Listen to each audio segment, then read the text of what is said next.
ఈరోజు GG foundation ఆధ్వర్యంలో నిజామాబాద్ జిల్లాలో ఉన్నటువంటి ఇసపల్లి గ్రామంలో జిల్లా పరిషత్ ఉన్నత పాఠశాలలో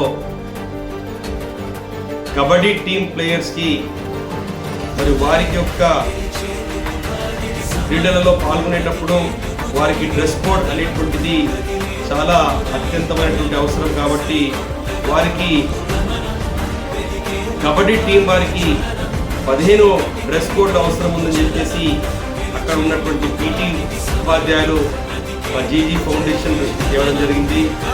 మరి వెంటనే వారికి స్పందించి ఈరోజు జీజీ ఫౌండేషన్ ఆధ్వర్యంలో ఆ కబడ్డీ ప్లేయర్స్కి 15 ప్లేయర్స్కి ఈరోజు మేము జీజీ ఫౌండేషన్ ఆధ్వర్యంలో డ్రెస్ కోడ్ ప్రదానం చేయడం జరిగింది. ఎందుకంటే నేటి యువత పిల్లలకు తప్పనిసరి క్రీడల్లో ప్రోత్సహించినట్టయితే రానున్నటువంటి రోజుల్లో వాళ్ళు మంచి క్రీడాకారులుగా మారి దేశానికి ఒక మంచి పేరు తీసుకొచ్చేటువంటి ప్రయత్నంలో వారు ఉంటారు. కాబట్టి ఇప్పటి నుండే వారికి ప్రతి ఒక్కరు కూడా ప్రోత్సహిస్తే బాగుంటుంది అనేటువంటి ఆలోచనలో భాగంగా మా యొక్క ఫౌండేషన్ ఆధ్వర్యంలో ఇప్పుడు అటు కార్యక్రమాన్ని చేయడం జరిగింది.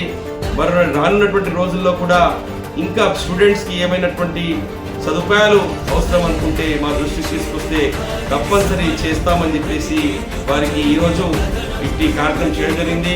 ఇట్టి కార్యక్రమంలో ప్రధానోపాధ్యాయులు రాజగంగారాం గారు మరియు మేడమ్స్ మరియు ఉపాధ్యాయులు విద్యార్థులు మరియు మా యొక్క జీజీ ఫౌండేషన్ ప్రతినిధులు పాల్గొని ఈ కార్యక్రమాన్ని దిగ్విజయం చేయడం జరిగింది. ధన్యవాదాలు.